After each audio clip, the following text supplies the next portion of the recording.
Tervetuloa taas tänne Leffahullu YouTube-kanavan pariin. Otan tällä kertaa vähän tällaista erinäköistä videoa. Eli käydään katsoa, millainen leffavalikoima on paikallisessa kirjastossa. Eli mennään katsomaan, mitä kaikkea löytyy Raision kirjastosta. Otetaan tommonen pikainen video siitä ja katsotaan, millainen leffavalikoima on tämän kokoisen kaupungin kirjastossa. Ja laittakaa he kommentteihin, käyttekö te lainaamassa leffoja kirjastossa?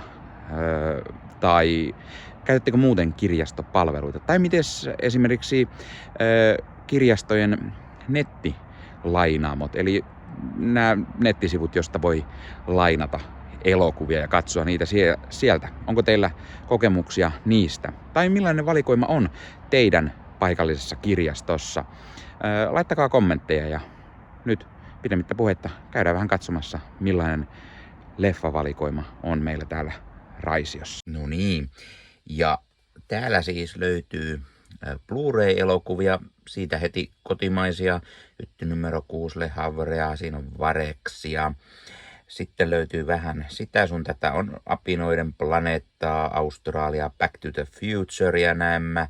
Sitten Boyhoodia ja Casablanca, eli vähän vanhempaakin leffaa sentään löytyy.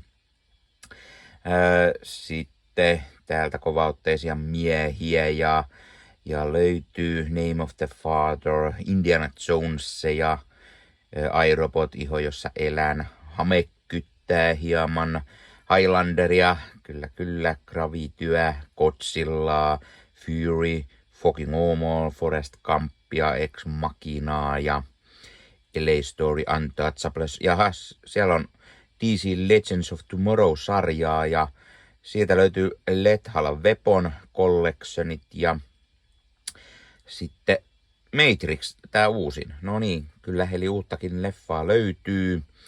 Mission Impossiblea, Mrs. Doubtfirea ja sitten sieltä Pirates of the Caribbean boksia. Siinä on se viimeinen myös erikseen ja sitten mitäs täällä on X-Meniä, kyllä Marvel-hulluille myös jotakin. Vakoje siltaa ja Star Trekkeja ja löytyy oikein original-sarjaakin ja täältä löytyy Bondeja sitten kasapäin ja sitten onkin TV-sarjoja vuorossa näemmä oikein litania. Tässä kohtaa mä huomasin, että kirjasto menossa just kiinni, niin tuli vähän nopeampi kuvaus, kun olin alun perin tarkoittanut. Ja siksi tää menee vähän nopeasti nämä TV-sarjat. Siellä on ihan Homelandia ja Ihmeiden tekijöitä, Hovimäkiä. Kyllä löytyy kotimaisiakin legendaarisia sarjoja. Menee niin nopeasti, ettei ehdi edes katsomaan kunnolla. Anteeksi siitä Mashit ja Metsolat siellä ja Narkosit ja Big Bang Teoriakin siellä näemmä oli ja sitten vähän X-Filesia ja niin poispäin. Ja täällä on sitten erikseen vielä tämmöistä laitettu esille vähän sarjaa. Ja kato, Picardia ykköskausi ja Discovery löytyy, eli uudempaa Trekkiä myöskin. Ja siellä on ties mitä Sydämen asialla ja 24 ja niin poispäin. Eli ihan hyvä määrä kaiken näköisiä sarjoja löytyy. Sitten täällä oli tämmönen toinen, missä on niin DVDt oli luokiteltu erikseen. Täällä oli draama-elokuvat ja aina Suomen lippu kertoo, että on kotimainen elokuva kyseessä. Se helpottaa aika mukavasti myös. Löytää helposti nuo kotimaiset leffat tosta Suomen lipusta, mikä kaikkiin noihin oli laitettu. Ja niin kuin näette, niin aika paljon on kotimaista leffaa siellä. Täällä oli tämmöiset mukavat määrät, löytyy kyllä leffoja. Oikeasti harmittaa vaan, että näihin ei hirveästi ehtinyt niin kuin aikaa käyttämään, koska kuten sanottua, kirjasto oli menossa kiinni, joten tuli vähän kiirettä. Tuolla kävi vartijakin vähän pyörimässä siihen malliin, että katsomaan, että porukka lähtee pihalle pikkuhiljaa. Ja sitten mä koitin äkkiä kuvata tämmöisen pikavideo. Vähän lyhyt tästä ehkä tulikin. Pitää mennä tutkimaan seuraavaksi vähän isommalla ajalla sitten. Mutta täällä löytyy kyllä, kuten sanottu, draama-elokuvia on vaikka ja kuinka tässä hyllyssä. Ja sitten oli erikseen täältä päädyssä, oli tämmöinen laitettu esille, tai siellä oli Babylonit ja sitten vähän Polanskia ja Fast and Furiousia ja niin poispäin. Täältä sitten jatkuu taas lisää DVDtä, vaikka kuinka paljon. Tää oli sitä draamapuolta edelleenkin ilmeisesti.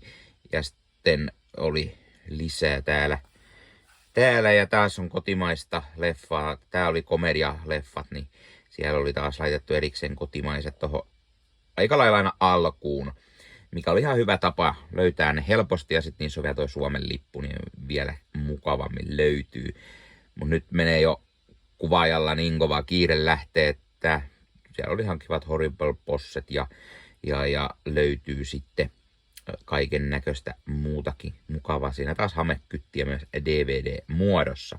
Sitten mä huomasin yhtäkkiä, että hei, täällä on jotain, täällä on kirjoja, tommosia niinku kaiken näköisiä, mutta nämä olikin musiikkikirjoja sitten, kun mä huomasin tarkemmin. Ja täältä löytyy erikseen sitten elokuva-aiheiset kirjat. Siellä on Meryl Streepin elämänkertaa, vähän Elizabeth Taylor ja Chaplinit siellä löytyy, ja John Wayne ja Johnny Deppia, vähän Game of Thrones-kirjaa, Clint Eastwoodia ja niin poispäin. Ja Renny Harlinit sieltä löytyy, ja vähän Disney-kirjaa ja Game of Thronesia, Bondia tietty, ja Robin Williamsia ja Indiana Jonesit ja täällä oli siis todella paljon, jos elokuvakirjallisuus kiinnostaa, niin löytyy kyllä hirveät määrät leffa-aiheisia kirjoja sieltä sitten, ja täällä sitten myös musiikkiaiheisia löytyy jonkin verran. Sitten täällä oli vielä lisää takaseinällä elokuvia.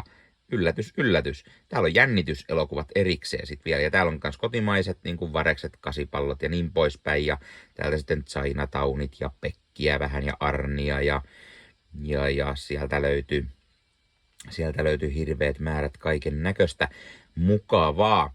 Tosiaan tuli vaan niin kova kiire, että en mä sitten edes mitään jäänyt sen enempää katsomaan, että olisin mitään niin kuin lainannut. Toki katsomattomia mulla on kotona jo niin paljon ja suoratoistoista kanssa kaiken näköistä, että voi olla, että ei olisi sitten niin kerinnyt edes miettimään, mutta hyvä, että valikoimaa sentään löytyy näinkin paljon ja jos haluaa niinku Marvel-leffoja tai Bondeja tai ihan mitä tahansa. Täällä oli ihan laidas laitaa uudempaa, vanhempaa, kaikkea siltä väliltä, joten ihan hyvä leffavalikoima kyllä näytti olevan meillä Raision kirjastossa, joten todella mahtavaa siitä ja meikäläinen kyllä suosittelee ehdottomasti, jos asustat Raisiossa tai lähikunnissa, niin kannattaa tulla katsomaan, mitä kaikkea täältä sitten löytyy. Ja hei, jos katsot YouTuben puolelta, niin pistä peukkuu, jos pistä kanavatilauksen muistoskellosta päälle. Näitä aina, koska tulee uusia videoita ja sen lisäksi auttaa kanava kasvamaan. Eli kiitos kaikille, jotka olette kanavan tilanneet. YouTuben puolella siellä on jäsenyydet, superominaisuudet päälle.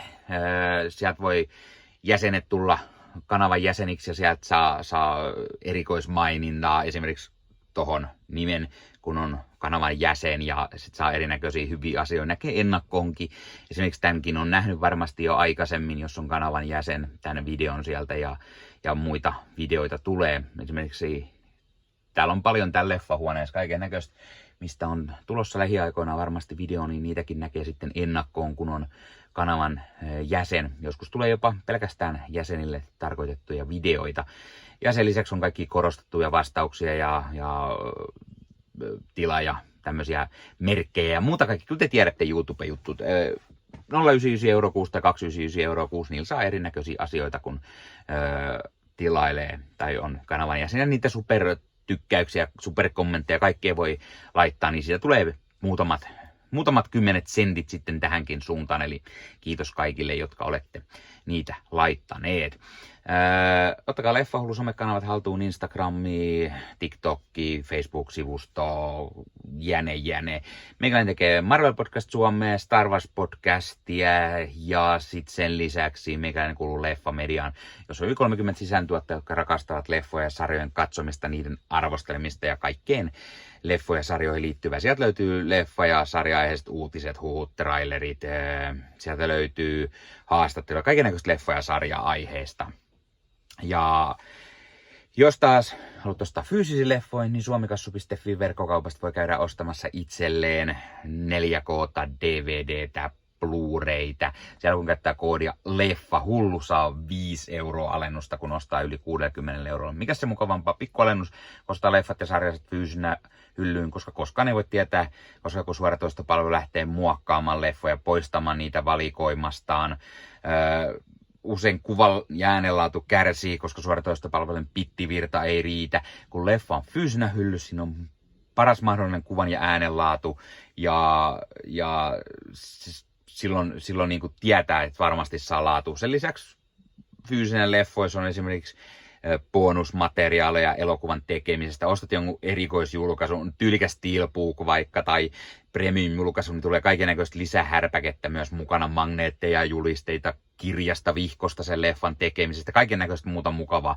Sen takia fyysinen formaatti on aina jees. No niin, tämä oli Leffa Hullu podcast tällä kertaa. Ei muuta, ensi kertaa. Se on moro.